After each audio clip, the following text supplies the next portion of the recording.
والتفت الساق بالساق إلى ربك يومئذ المساق. الحمد لله رب العالمين، والصلاة والسلام على رسوله الأمين وعلى آله وأصحابه ومن تبعهم بإحسان إلى يوم الدين. أما بعد. Ikhwanil kiram rahimani wa rahimakumullah. Kita masih pada pembahasan sifat ma'iyah, yang pada pertemuan lalu kita mengambil dua hadis atau satu hadis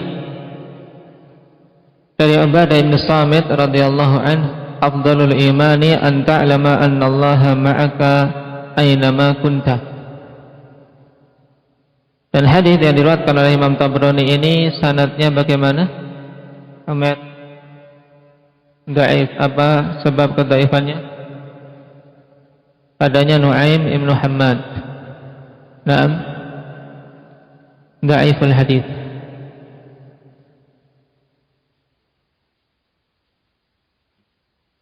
Sekarang kita lanjutkan pada hadis berikutnya. Wa qawlihi Allahumma rabbas samawati sab'i. Nanti sebelumnya, wa qawlihi idza qama ahadukum ila sholati fala yabsuq qibala wajhihi fa inna Allaha qibala wajhihi wala an yaminihi walakin an yasarihi aw tahta qadamihi. Nabi sallallahu alaihi wasallam mengatakan, apabila salah seorang di antara kalian berdiri untuk menegakkan salat, maka jangan sampai dia meludah ke arah depannya. Fala yabsuq qibala wajhi, yaitu jangan meludah ke arah depan. Kenapa? Fa innallaha qibala wajhi, karena sesungguhnya Allah Subhanahu wa taala itu di depannya. Wala an yaminihi, demikian pula jangan meludah ke arah kanannya. Ini nanti akan kita ketahui sebab kenapa sisi kanan juga dilarang. Wala an yasarihi, walakin an yasarihi au tahta qadami, akan tapi hendaknya dia meludah ke sisi kirinya atau di bawah kakinya. Hadis muttafaqun alaih. Dan syahid dari hadis ini jelas, akhwani fillah, yaitu penetapan na'am fa innallaha qibala wajhi. Baik, menunjukkan bahwasanya Allah Subhanahu wa taala itu bersama dengan mereka-mereka yang menunaikan salat. Tapi sekali lagi, kebersamaan yang ditetapkan ini bukanlah kebersamaan zat. Kita baca penjelasan Al-Alama Al-Fauzan hafizahullah ta'ala. Qauluhu idza qama ahadukum ila shalah, apabila salah seorang di antara kalian berdiri menunaikan salat.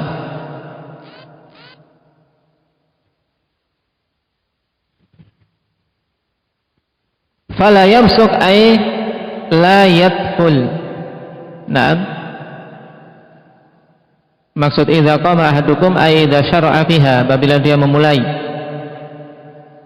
Fala yabsuq, maka jangan dia meludah. Qibala wajhihi ay amamahu, maksudnya ke arah depannya. Qibala bi kasril qaf wa fathil ba. Naam, qibala, bukan qabla tapi qibala, yaitu menunjukkan ke arah. Nah, fala yabsuq qibala wajhi, maka jangan meludah ke arah depannya. Fa inna Allaha qibala wajhihi, hadza ta'lilun lin nahyi 'anil busaqi fi qiblatil musalli. Ini adalah alasan pelarangan dari meludah ke arah kiblat seorang yang salat. Fa inna Allaha subhanahu qibala wajhi ay muwajihahu. Naam, maksudnya apa? bahwasanya Allah Subhanahu wa taala di depannya. Wa hadhihi al-muwajahah kama yaliqu billahi subhanahu. Naam. Dan di depannya Allah Subhanahu wa taala ini, atau muwajah yaitu berhadapannya dia, la kama yaliqu billahi subhanahu, sesuai dengan keagungan Allah Subhanahu wa taala. La yalzamu minha annahu subhanahu mukhtalitun bi khalqihi. Tidak melazimkan dari lafaz tersebut bahwasanya Allah di depannya, atau seorang yang salat dikatakan dia menghadap Allah Subhanahu wa taala. Nah, tidaklah maksudnya bahwasanya Allah bercampur dengan para makhluk di satu tempat. Ini tidak boleh. Kenapa? Karena Allah tinggi di atas arsy-Nya. Bal huwa fawqa samawati mustawin ala arsy. Bahkan Allah Subhanahu wa taala itu di atas langit-langitnya yang dia telah Allah ciptakan, dan istiwa atau tinggi di atas arsy. Wa huwa qaribun min khalqihi muhitun bihim, dalam keadaan Allah Subhanahu wa taala dekat dengan para makhluknya, melingkupi mereka semua. Baik. Nah, ini syahid dalam pembahasan kita, ikhwan, bahwasanya Rasul sallallahu alaihi wasallam melarang seorang yang salat dari meludah ke arah depan. Kenapa? Dikarenakan Allah Subhanahu wa taala di depannya. Baik. Di depannya. Dan kondisi sesuatu di depan seseorang dalam keadaan dia tinggi, ini untuk makhluk saja, ikhwanifillah, sesuatu yang mungkin, apalagi untuk Allah Subhanahu wa taala. Dicontohkan oleh Syekh Ibnu Utsaimin rahimahullahu taala, agar seorang tidak sampai jatuh dalam kelaziman apa yang dibawakan oleh orang-orang ahli ta'til, sehingga mereka menolak sifat ma'iyah ini. Dicontohkan bahwasanya pada makhluk saja, seperti misalnya seorang menghadap ke arah timur di saat matahari terbit. Nah, ketika matahari terbit di awal hari, di pagi hari, dia menghadap matahari di depannya dalam keadaan matahari itu tinggi. Paham? Matahari di depannya dalam keadaan matahari itu tinggi. Demikian pula ketika dia menghadap ke barat di saat matahari mulai terbenam, atau di sore hari, dia menghadap ke matahari dikatakan di depannya. Matahari di depannya dalam keadaan matahari itu tinggi, ya tidak? Jadi tidak ada kelaziman ketika dikatakan sesuatu di depannya itu harus bergabung dalam satu tempat dengan dia. Tidak. Ini untuk makhluk, sesuatu yang mungkin.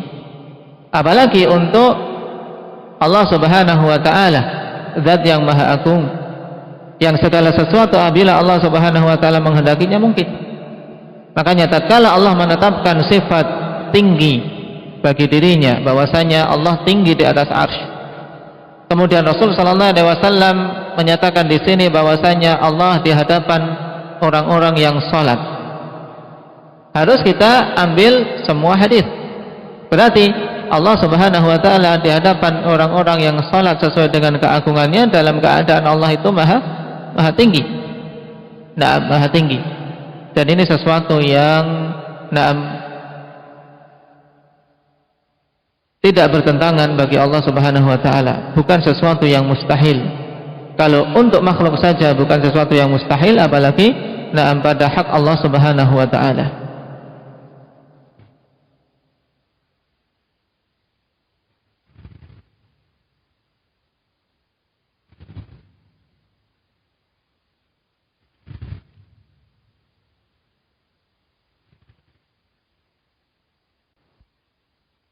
Kemudian beliau mengatakan wala an yamini, tidak pula diperbolehkan bagi seorang yang salat meludah ke sisi kanannya. ay la yabsuqil musalli an yaminih tashrifan lil yamin. Maksudnya yaitu jangan seorang yang salat itu meludah ke sisi kanannya. Alasannya apa? Tashrifan lil yamin. Tashrifan i'rabnya apa berarti? Indak Ahmad. Maf'ul li ajli. Taib, dikarenakan sebagai bentuk pemuliaan terhadap sisi kanan. Ini alasan yang pertama. Alasan yang kedua, wa li annal malakaini an yamini. Dikarenakan dua malaikat itu berada di sisi kanannya. Kama fi riwayatil Bukhari, sebagaimana dalam riwayat Bukhari. Dan yang dimaksudkan oleh Syekh rahimahullah taala adalah hadis Abi Hurairah radhiyallahu an dalam riwayat Bukhari, "Idza qama ahadukum ila shalah fala yabsuq amamah fa inna ma yunaji Allah ma dama fi musallah wala an yaminih fa inna an yaminihi malakan." Baik. Dalam riwayat tersebut dari hadis Abi Hurairah riwayat Bukhari, fa inna an yaminihi malakan, karena sungguhnya di sisi kanannya itu ada malaikat.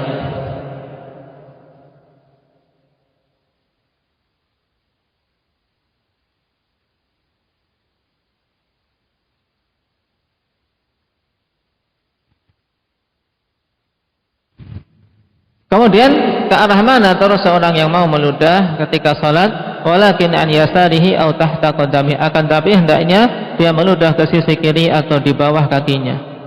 Ai walakin liyamsuqil musalli fi jihati yasari. Hendaknya seorang yang salat meludah ke sisi kiri, au yabsuq tahta qadami, atau dia meludah di bawah kakinya. Adapun berhubungan dengan adab meludah ini ketika salat, ikhwani fillah, Rasul sallallahu alaihi wasallam berikan jalan keluar. Pilihannya adalah ke sisi kiri. Ke sisi kiri atau di bawah kakinya. Dan apabila masjid, ikhwani fillah, masjid tersebut tidak memungkinkan untuk seorang meludah ke sisi kiri, demikian pula tidak memungkinkan untuk meludah ke bawah kakinya, dikarenakan karpet dan seterusnya karena tentunya akan menjadikan azab. Maka hendaknya dia menggunakan apa? Menggunakan mindil, menggunakan sapu tangan atau tisu, meludah dengan apa? Mengarahkan wajahnya ke sisi kiri. Baik.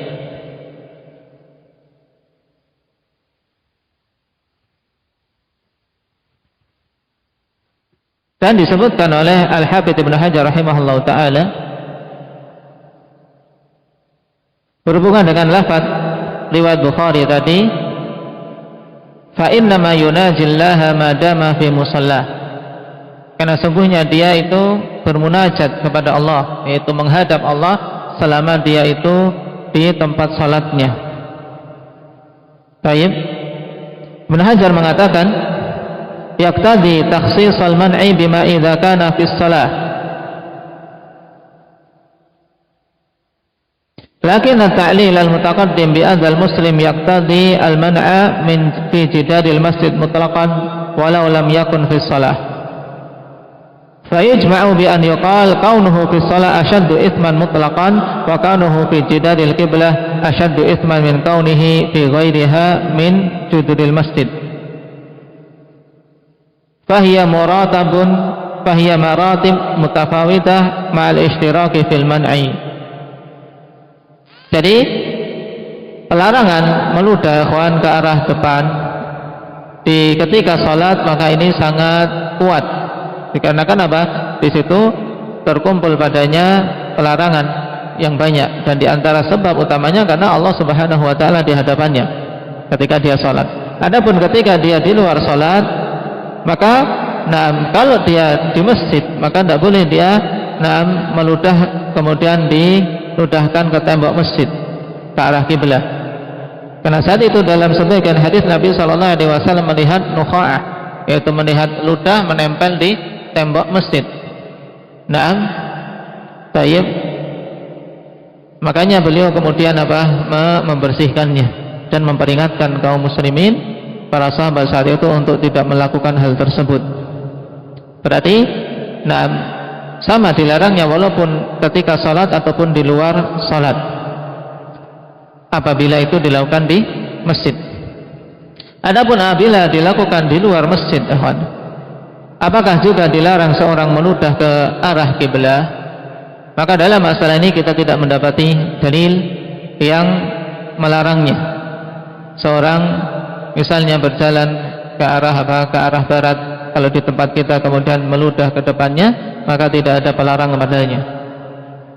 Dikarenakan hadis membatasi apabila kondisi di saat salat itu jelas tidak boleh ke arah depan, itu ke arah kiblah, atau ketika dia di masjid. Sehingga ketika dia tidak di masjid, ikhwani fillah, maka dia boleh meludah ke arah depan, dan meludah ke arah kiri. Adapun ke arah kanan, ke arah kanan, maka ta'lil fa inna fihi malakan tayyib, adanya malaikat yang mencatat amalan-amalan kita, ikhwani fillah, ini tidak hanya khusus ketika salat. Wallahu ta'ala alam. Oleh karena itulah untuk meludah ke sisi kanan tetap dihindari, ya, tetap dijauhi, baik di salat maupun di luar salat.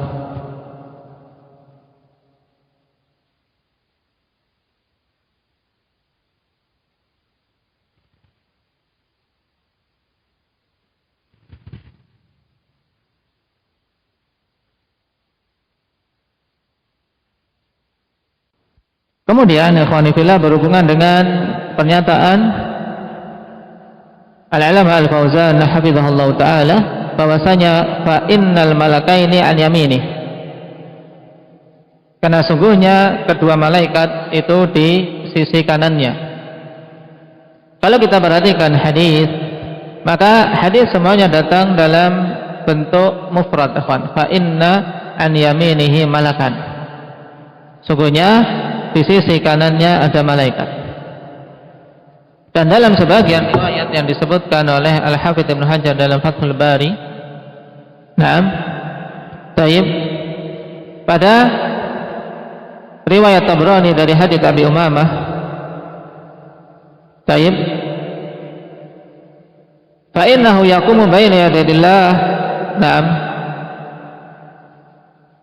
wa malakun an yaminihi wa malakuhu an yaminihi wa qarinuhu an yasari. Di sini penetapan bahwasanya malaikatnya itu di sisi kanannya dan qarinnya di sisi kiri. Dan lebih tegas lagi dalam hadis Hudzaifah secara mauquf, wala an yaminih fa inna an yaminihi katibal hasanat, karena sungguhnya di sisi kanannya itu adalah penulis catatan-catatan kebaikan. Nah dari sini ada iskal tadi, karena sisi kiri juga ada malaikat pencatat kejelekan. Ayyamini wa shimal, di sisi kanan pencatat kebaikan, di sisi kiri pencatat kejelekan. Yang dilarang adalah untuk meludah ke sisi kanan, karena di situ malaikat. Dan dalam riwayat Hudzaifah secara mauquf ini pencatat kebaikan saja. Makanya penjelasan Al-Allamah Al-Fauzan dalam bentuk musanna wa li'annal malakaini an yaminih, ini bukuh dalil, ya, bahwasanya kedua malaikat pencatat itu ada di sisi kanannya. Taib. Dan mungkin, ya, cuman ini sekedar ihtimal, kita butuh mencari dalil lagi untuk masalah ini. Dalam artian, karena kita tidak mendapati tasrih dua malaikat itu sama-sama di sisi kanan. Taib. Dan kemungkinan malaikat yang di sisi kiri ketika dia salat, dia berpindah ke sisi kanan. Ini wallahu ta'ala alam, ini butuh dalil juga. Cuman yang jelas kita menetapkan alasan dilarangnya karena di sisi kanannya ada malaikat. Ya, di sisi kanannya ada malaikat, dan diperbolehkan untuk meludah ke sisi kiri. Ini pembahasan tentang meludah ketika salat yang tidak berhubungan dengan asma wa sifat. Adapun yang berhubungan dengan asma wa sifat, yaitu permasalahan fa innallaha qibala wajhi ketika seorang salat. Makanya dikatakan oleh Syekh dalam perkataan beliau, wasyahidu minal hadis, yang menjadi inti dari hadis, anna fihi itsbata qurbillahi subhanahu min 'abdihil musalli wa iqbalihi alaihi wa huwa subhanahu fawqah. Naam, dalam hadis ini terdapat penetapan dekatnya Allah Subhanahu wa taala dengan hambanya yang sedang salat, dan bahwasanya Allah Subhanahu wa taala di depan orang yang salat itu, dalam keadaan Allah di atasnya. Naam, Allah di depan orang yang salat, tapi juga Allah di atasnya, tidak bergabung dengan para makhluk di muka bumi ini, tapi Allah tinggi di atas arsy. Ini menunjukkan apa? Menunjukkan ma'iyah Allah Subhanahu wa taala yang amah atau yang khassah. Indaka arif khassah, yaitu ma'iyah khassah, kebersamaan yang khusus dengan hamba-hambanya yang salat. Man sahabi hadzal hadits? Riwayat muttafaqun alaih dari Abdullah bin Umar, datang dalam Sahih Bukhari dari Abi Hurairah radhiyallahu anhu, juga datang dari beberapa sahabat yang lain.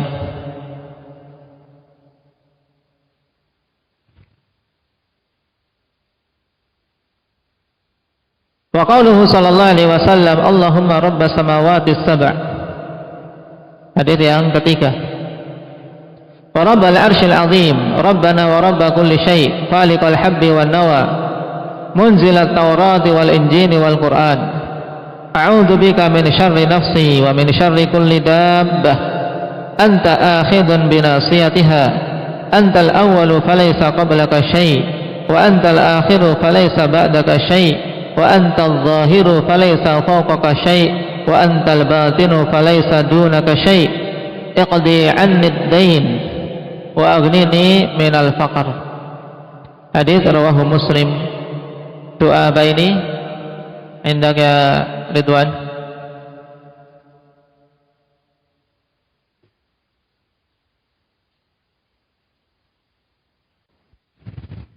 Baik.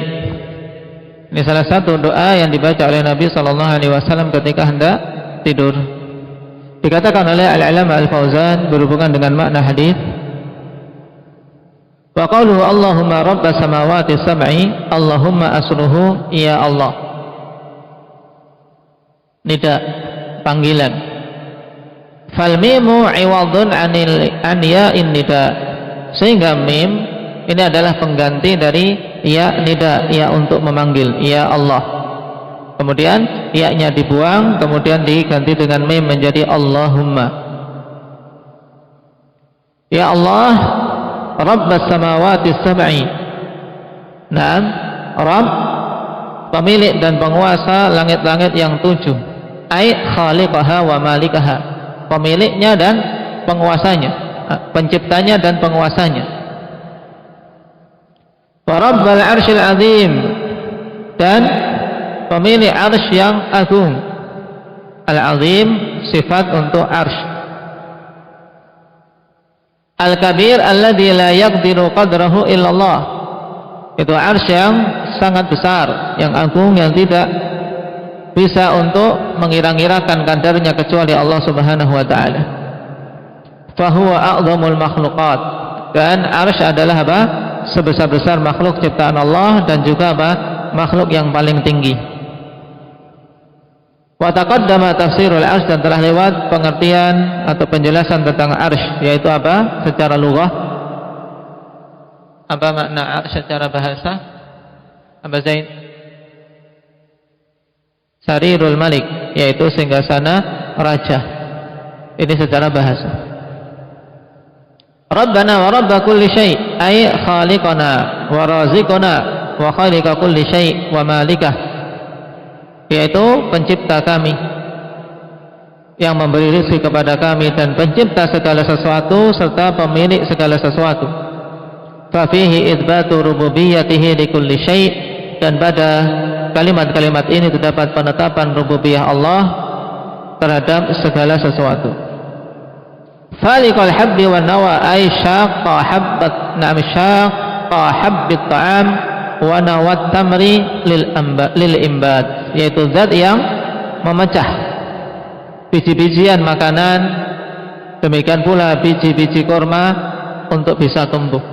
Karena biji, kalau antum perhatikan ya kawan, ketika ditanam antum timbun di tanah, nanti ketika tumbuh akan apa? Terpecah, ya, pecah, kemudian tumbuh darinya tumbuhan atau pohon yang baru. Itu semua Allah Subhanahu wa taala yang mengaturnya. Munzilat Taurat, zat yang menurunkan Taurat ala Musa, kepada Nabi Allah Musa, wal Injil ala Isa, dan menurunkan Injil kepada Nabi Isa, wal Qur'ani ala Muhammadin alaihim afdhalus salati wassalam, dan kepada Al-Qur'an kepada Nabi Muhammad, atas mereka seutama-utama salawat dan salam. Wa fi dzalika dalilun ala fadli hadhihi al-kutubi wa annaha munazzalatun min Allah taala. Pada kalimat ini terdapat dalil keutamaan kitab-kitab ini, bahwasanya kitab-kitab itu turun dari si Allah Subhanahu wa taala. Pertanyaannya, apakah kitab-kitab Allah itu hanya 3 ini saja? Indak Nabil? Tidak. Lalu berapa kitab-kitab Allah Subhanahu wa taala?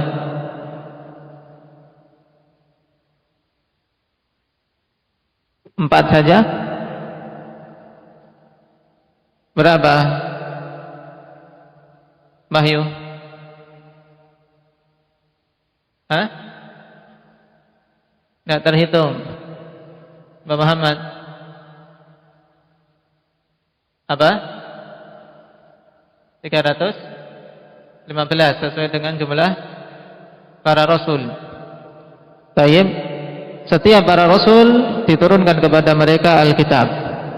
Laqad arsalna rusulana bil bayyinat wa anzalna ma'ahumul kitaba wal mizan. Setiap rasul diturunkan kepada mereka kitab. Naam. Tayyib. Sehingga jumlah kitab-kitab itu banyak, tidak hanya 3 ini saja. Cuman disebutkannya 3 ini menunjukkan keutamaan ketiga kitab ini dibandingkan kitab-kitab yang Allah Subhanahu wa taala turunkan yang lain. Jumlah para rasul berapa? 315. Jam'un wafir, jumlah yang banyak, sebagaimana dalam hadis siapa, Umar?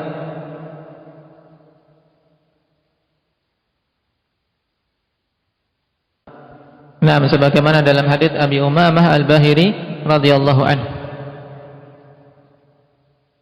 A'udzu bika min syarri kulli dabbah. A'udzu ay altaji'u wa a'tasimu. Aku minta perlindungan kepadamu ya Allah min syarri kulli dabbah, ay kulli ma dabba ala wajhil ard, dari kejelekan semua yang melata di muka bumi ini, yang berjalan di atas muka bumi ini masuk dari kategori dabbah. Kita pun masuk dalam kategori dabbah.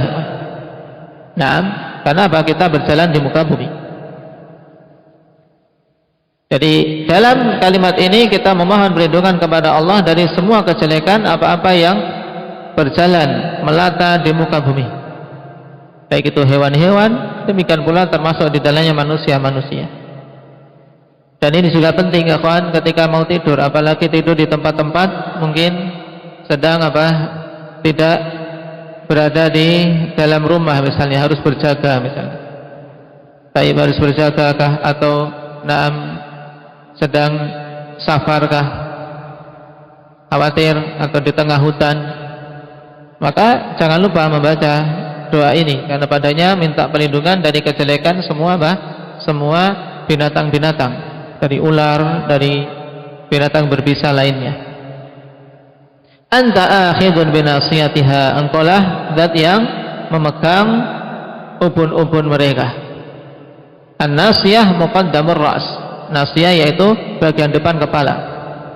Baik, maksudnya hiya tahta qahrika wa sultanik, bahwasanya semua hewan-hewan melata itu berada di bawah penguasaanmu, di bawah apa? Penguasaanmu. Tusarrifuha kaifa tasha' litasrifa syarraha anni, engkau akan mengarahkan mereka kemanapun atau bagaimanapun engkau kehendaki, agar terpalingkan kejelekannya dari kami. Antal awal falaysa qablaka syai', engkau adalah al-awwal, yang tidak ada sesuatu sebelum, tidak ada sesuatu pun sebelummu. Wa antal akhir falaysa ba'daka syai', dan engkau adalah al-akhir, yang tidak ada sesuatu pun setelahmu. Nah, kita lewati dulu dalam pembahasan nama Allah al-awwal dan al-akhir. Wa anta adh-dhahir falaysa fawqaka syai', dan engkau adalah zat yang maha tinggi, adh-dhahir, maka tidak ada sesuatu pun yang di atasmu. Wa antal batinu falaysa dunaka syai', dan engkau adalah zat yang maha dekat, al-batin, zat yang maha dekat, tidak ada sesuatu pun yang lebih dekat darimu. Hadhil asma'ul arba'ah ismani li azaliyatihi wa abadiyatihi. Ini 4 nama bagi Allah Subhanahu wa taala, 2 nama untuk menunjukkan azaliyah dan abadiyahnya Allah. Bahwasanya Allah, naam, zat yang azali dan abadi. Naam, tidak berpermulaan dan tidak ada akhirnya. Wa huma al-awwal wal akhir. Ya, dari nama Allah al-awwal dan akhir. Wasmani li'uluwihi wa qurbihi wa huma al-zahiru wal batin. Dan 2 nama untuk menunjukkan ketinggian Allah Subhanahu wa taala serta apa? Kedekatan Allah, yaitu al-zahir dan al-batin. Sehingga nama al-zahir bukan yang nampak menerjemahkannya, atau al-batin yang apa? Diterjemahkan kadang apa? Yang tersembunyi. Keliru. Al-zahir yaitu zat yang maha tinggi berarti.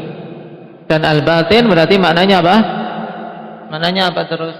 Indah ya Ridwan. Zat yang maha dekat. Disinilah pentingnya akhwan menerjemahkan, tidak hanya dengan apa? Dengan melihat kamus tok, tapi lihat penafsiran, apalagi Nabi sallallahu alaihi wasallam di sini yang menafsirkan. Baik, falaisa dunaka syai', tidak ada yang lebih dekat. Nah, tidak ada sesuatu pun yang lebih dekat darimu ya Allah. Wa huma mahallu syahidi minal hadith, dan keduanya itu yaitu nama al-zahir dan al-batin merupakan inti pendalilan dari hadis. Kenapa? Li'anna fihima itsbata 'uluwillahi wa qurbih. Karena pada kedua nama ini terdapat penetapan ketinggian Allah dan kedekatan Allah Subhanahu wa taala. Wa annahuma la yatanafayan wa la yatanaqadan. Fa huwa qaribun fi 'uluwih, 'aliyyun fi dunuwih. Bahwasanya kedua nama ini tidaklah saling apa? Bertolak belakang, tidak pula saling bertentangan. Sehingga Allah Subhanahu wa taala itu zat yang maha dekat dalam keadaan Allah maha tinggi, sebagaimana pula Allah adalah zat yang maha tinggi bersamaan dengan kedekatan Dia dengan hamba-hambanya. Jadi dekat tapi tinggi di atas arsy.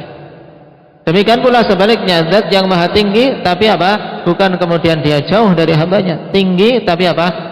Sangat dekat dengan hamba-hambanya. Kenapa? Karena laisa kamitslihi syai', tidak ada sesuatu pun yang menyerupai Allah Subhanahu wa taala.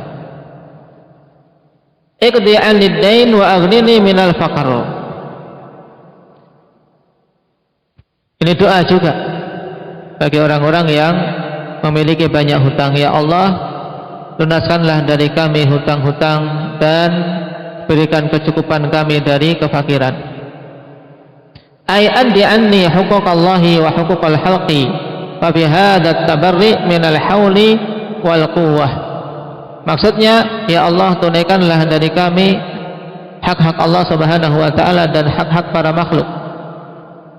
Nah, karena dain mencakup umum, hutang kepada Allah dan hutang kepada para makhluk. Dan di sini kita memohon agar Allah Subhanahu wa taala memberikan kemampuan untuk kita bisa menunaikan kedua hak tersebut. Sehingga wa fi hadzat tabarri minal hauli wal quwwah, pada kalimat ini pelepasan diri atau membebaskan diri dari pernyataan bahwasanya dirinya itu memiliki kemampuan dan kekuatan. Maksudnya apa? Kita ngaku kalau kita tidak punya kekuatan, tidak punya kemampuan sedikit pun kalau tidak ditolong oleh Allah. Ini maksudnya. Seperti pada lafaz la haula wala quwwata illa billah. Wa aghnini minal faqri, al-faqru al-hajah. Fakir adalah hajah, kebutuhan. Wal fakir huwa man la yajidu syai'an aw yajidu ba'dal kifayah. Dan seorang yang fakir adalah orang yang tidak mendapati sesuatu untuk memenuhi kebutuhannya, atau dia mendapati sebagian tapi belum terpenuhi, belum tercukupi secara keseluruhan. Fa fil hadits aidan masyru'iyyatut tawassul ila Allah Subhanahu wa ta'ala bi asma'ihi wa sifatihi fi qada'il hajah wa ijabatid du'a. Pada hadits ini juga terdapat dalil tentang disyariatkannya tawassul kepada Allah Subhanahu wa taala dengan nama-nama dan sifat-sifatnya dalam usaha untuk terpenuhinya kebutuhan-kebutuhan kita.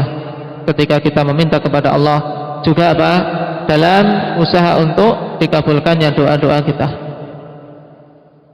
Ini salah satu doa yang bagus ikhwani fillah, walaupun lumayan panjang.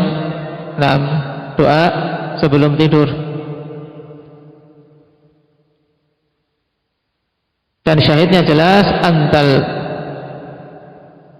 zahir falaysa fawqaka syai' wa antal batin falaysa dunaka syai'.